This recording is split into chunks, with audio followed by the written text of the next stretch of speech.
জি জি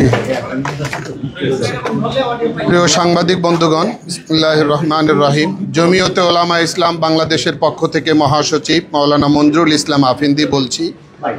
আজকের সপ্তম দিনের সংলাপে যে দুটি বিষয় আলোচনা হয়েছে, প্রথমটি যে সাংবিধানিক ও সংবিধিবদ্ধ প্রতিষ্ঠানগুলোর নিয়োগ কমিটি, এ ব্যাপারে আমাদের দলের আগের অবস্থান আংশিক সহমত ছিল।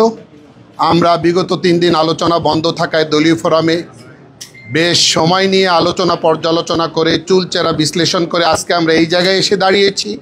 বক্তব্যে বলেছি যে যদি প্রধানমন্ত্রীর মেয়াদ 2 মেয়াদে, প্রধানমন্ত্রীর ক্ষমতা 2 মেয়াদে বা 10 বছর মেয়াদে সীমিত করা হয়, যদি প্রধানমন্ত্রী এবং রাষ্ট্রপতি এই 2 পদে ক্ষমতার কিছুটা ভারসাম্য নিশ্চিত করা হয়, যদি কেয়ারটেকার সরকার, নির্বাচন কমিশন সহ বিভিন্ন সাংবিধানিক প্রতিষ্ঠানগুলো নিয়ন্ত্রণ করার এখতিয়ার রাখে, যদি সংসদের জাতীয় স্থায়ী কমিটিগুলোর 50% বা 40% সভাপতির পদ বিরোধী দলকে দেয়া হয়, তাহলে আমরা মনে করি যে আরেকটি নিয়োগ কমিটি প্যারালাল ক্ষমতা ফাংশন শুরু করে কিনা, এই হিসাবে আমরা মনে করি একটি নির্বাচিত সরকার পথ চলতে যেন কোনো রকম বাধাপ্রাপ্ত না হয়, মসৃণভাবে পথ চলতে পারে। এই জন্য আমরা মনে করছি এই জাতীয় কমিটি গঠন করার কোনো প্রয়োজন নেই।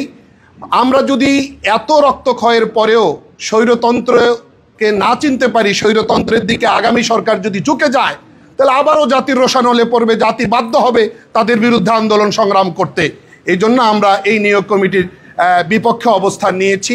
আর দ্বিতীয় বিষয় যেটা, যে দ্বিকক্ষ বিশিষ্ট পার্লামেন্ট, আমরা মনে করি সক্ষমতা, ক্যাপাবিলিটির প্রশ্নে বাংলাদেশ এখন ওই জায়গায় যায়নি।